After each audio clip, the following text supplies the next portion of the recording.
Hello, everybody. Welcome to the next episode of the Kosciuszko Foundation online concert series, Quarantine Jazz. My name is Leszek Strzelecki and I'm your host today. We are back to the New York area. Our guests are members of a group called MMD Jazz Ensemble. They are pianist Adam Makowicz, saxophonist Krzysztof Medyna, and the bass player Jeff Dingler. On the late evening hour of June the 3rd of 2019, a distinguished musician walks onto the stage of the famous jazz club Blue Note in Manhattan, New York. He is followed by two other musicians, members of an ensemble marked by the acronym MMDJE. His name, Adam Makowicz. His partners, Krzysztof Medyna and Jeff Dingler. The acronym stands for Makowicz-Medyna-Dingler Jazz Ensemble. This is going to be a very special concert, part of the Blue Note Jazz Festival, co-sponsored by Inglot and the Kosciuszko Foundation, and it is to mark their stage debut, their first live performance as a band. Here, on this show, we are witnessing also their very first performance, very first recording made exclusively for the Kosciuszko Foundation and its online TV viewers. Adam Makowicz is a legendary Polish jazz pianist who has performed at Carnegie Hall, Kennedy Center in Washington, D.C., recorded for Columbia, played with artists like Sarah Vaughan, Earl Hines, Phil Woods, Freddie Hubbard, Al Foster, Jack DeJohnette, Charlie Haydn, or George Mraz. Not to mention who's who of Polish jazz. His biography, which goes back in time to the early 1960s, is too rich to cover it even in a bullet-like titles. For the purpose of this program, let it suffice, he is a part of the Hall of Fame of Polish jazz, along with Krzysztof Komeda, Tomasz Stańko, Zbigniew Namysłowski, Andrzej Kurylewicz, Andrzej Trzaskowski, Michał Urbaniak, Wanda Warska, or Urszula Dudziak. His latest project is a collaboration with two other fine musicians, veteran saxophonist Krzysztof Medyna, whom, by the way, we hosted here a couple of episodes ago with pianist Andrzej Winnicki, and a representative of a younger generation of musicians, American bassist Jeff Dingler. Jeff Dingler plays both an upright acoustic bass and electric bass guitar. He is also equally comfortable in a straight-ahead jazz as well as a world music environment.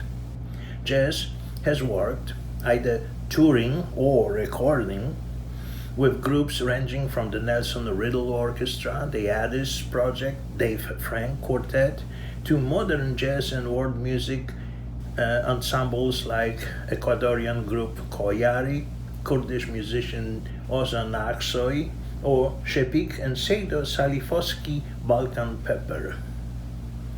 A very special part of his work is a collaboration with the WM Project, a Polish-American formation led by pianist Andrzej Winnicki and saxophonist Krzysztof Medyna.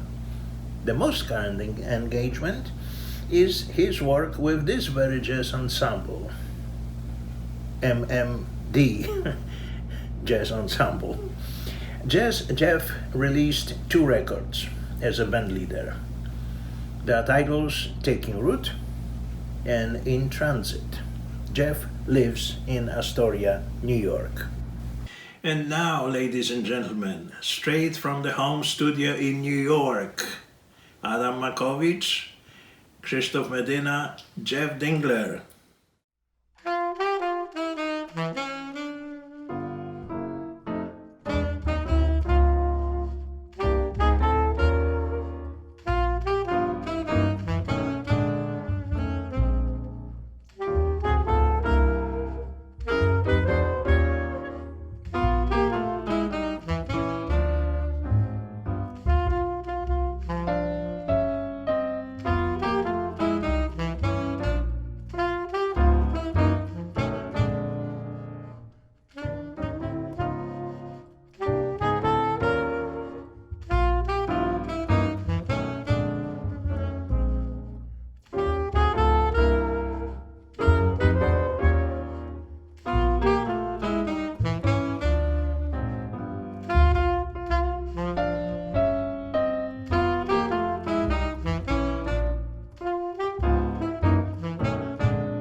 Welcome back. We had to take a short break for at the venue where the musicians were doing the recording, there is no Skype connection. In order for us to have our conversation recorded, they had to change the location and they ended up simply at their homes. Adam Makowicz, unfortunately, he didn't join us. But, as he likes to say, the best way for the musician to express himself and to explain the music is simply by playing it. Well, he did play it all right, and that's the important thing. The rest we'll handle ourselves between the three of us, that is, Krzysztof Medyna, Jeff Dingler, and myself. Let me start with this question to you. You played four pieces, four American standards, and they are Blue Monk, Caravan, Got It Bad, and Cherokee. Thelonious Monk, Duke Ellington, and I was going to say Ray Charles, Charlie Parker. No, I Got It Bad is Duke Ellington again. Right. Cherokee is Ray Noble. Okay, my bad. Explain that repertoire. You are the new trio that doesn't exist for very long, and what do you play? You presented those great American jazz standards. Is this the main staple in your repertoire, or does it go any further? We play mainly American jazz standards. That's our way to go, and selection of tunes is rather, we play what we like and what in this particular moment we feel like to play. So this is not very premeditated selection, just more spontaneous, I would say. And Adam has some unique arrangements on some of these, or unique ways of getting through some of these familiar standards that kind of keeps them fresh.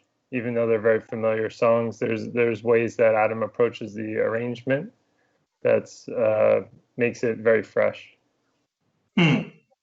Continuing now, I think you make it, like everybody else, would try to make it stand out as something original. So that would tell me that the interpretation is even more important than just the selection of titles.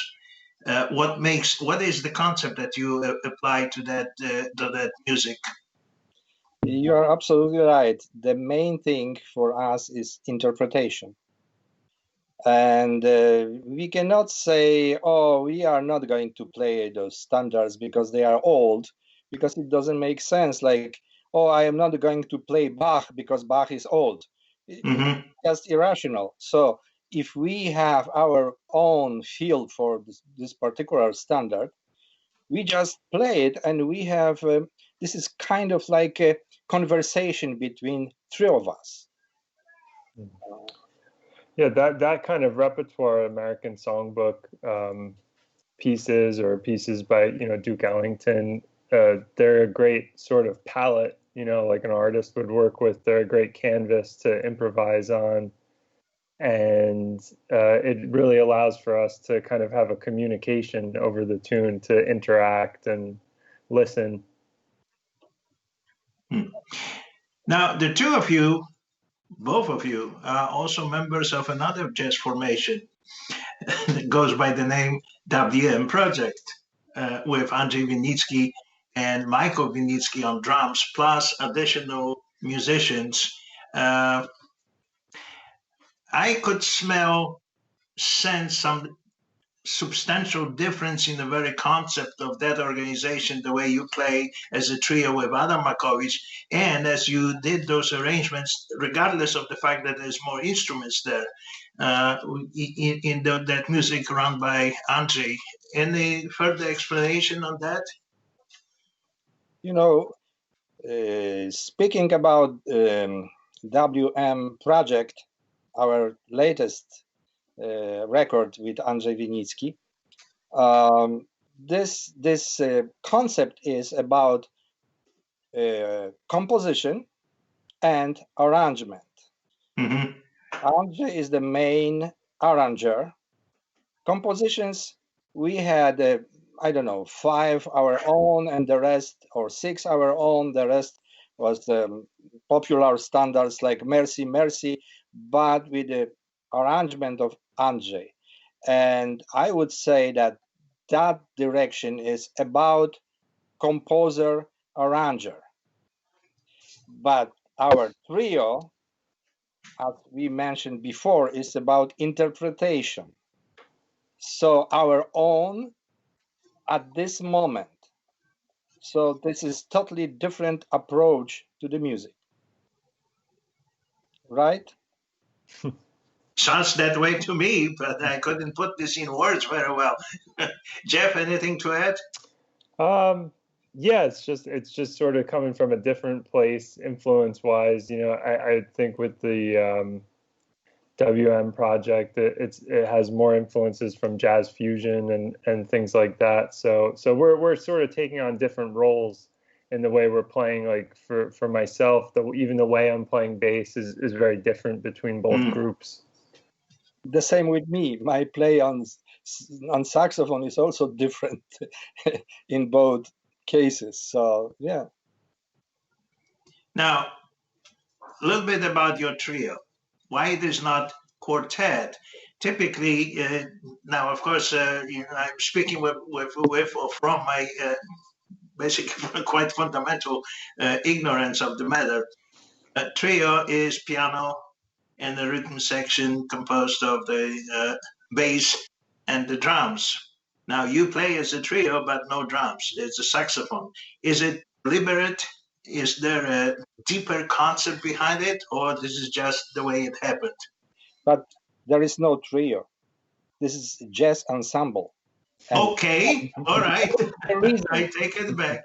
To avoid this association with the typical, stereotypical jazz trio. So that's the one thing in it. The second, okay. as you know, Adam and I, we started 8 years ago as a duo. And we were talking about bass player, which we both thought was missing in our entire, concept. But Adam's very special way of playing, because he is a mainly soloist with very developed left hand, creates a problem with typical standard bass player from school playing only the way he was taught to play.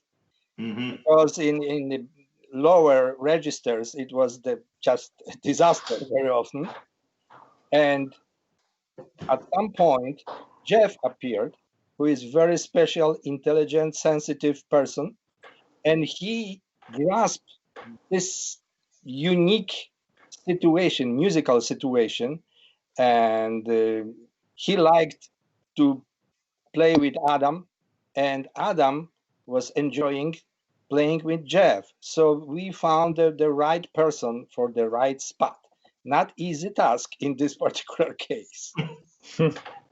Yeah, it's an interesting. It's really fun to play with Adam because you probably know his playing really well from listening to recordings, but he's almost like an orchestra composer at the piano. He has all these sounds at his disposal, and he has full development of both his hands, which is not the most typical thing for a jazz pianist to have such an amazing left hand. And he's playing all these sounds and all these ranges of the piano where if you're not careful, you can sort of actually take away from what he's doing or get in the way of what he's trying to do.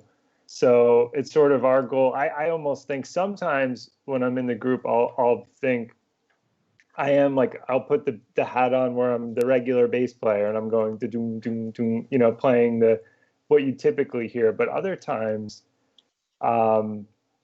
I almost have to think like I'm the trombones or the horns in an orchestra, and I'm just playing a little texture or a little counter melody that just sort of creates another color in the group. Very interesting. Now, changing a little bit the subject. You played a little bit over a year ago at the Blue Note, a very famous jazz club in Manhattan, New York, on the June 3rd, to be exact. Any other concerts that you had the chance to play in the similar venues? Unfortunately, not, because Adam's schedule is very stiff. Adam is leaving for Poland by the end of summer, and is coming back end of November, beginning of December. But this time he couldn't come at this particular time. He extended his stay in Poland. And we had a plan. We were scheduled, we were booked to play big concert in Toronto on March 27th. And then, you know very well, we were booked to play in Washington, D.C., Blues Alley, just after Easter, and then Baltimore. And I don't need to explain what happened to all of that. Yeah, we know that. I was not only witness, I put my fingers into that. Yeah. There was the best jazz club in Washington, D.C., happens to be Blues Alley. And then quite interesting place in Baltimore that started doing business in April of 2019, run by very familiar person to all the jazz musicians, at least of the older generation in the United States, Todd Barkan, who opened the club by the name Keystone Corner, right downtown Baltimore, and that is based on the legacy of the same club he ran in San Francisco in the 70s. So you were booking those two premier clubs in Washington, D.C. and in Baltimore, and because of the pandemic, we had to cancel that. But I think, and with this recording that you present here, maybe we'll be able to get back to business. So last question, because our time is coming up to the end, your plans for the future as a trio as a jazz ensemble. It looks like I'm exposing all those old bad stereotypes, but let's get rid of them and that will be helpful. So your plans as a jazz ensemble in the foreseeable future and perhaps in the recordings? We had plans, like most of us. So we had a plan to play in Poland in mid-August, few concerts. Then we are booked for a very famous jazz festival in Poland. This is Festival of Jazz Piano in Kalisz. And we are booked for November 29th, I guess. If we're gonna play, nobody knows. There are also further plans I don't want to mention because they are now suspended in air, so it's nothing to talk about it now. But yes, we have plans, and everything depends, on pandemic. On the circumstances. But at least the good news is you're not giving up. Quite the opposite is the case. And with circumstances improving, maybe that will come to fruition. So I think time is up. Thank you very much for joining us and presenting your music. By the way, let me mention that I believe this is the very first official recording that you've made that will be made public. Is that so? Yes. Well, great. I'm happy. Thank you very much. And to the viewers, thank you very much for your attention. Hopefully I hope you enjoyed the show. Thank you very much. Bye-bye. Thank you. Thank you very much.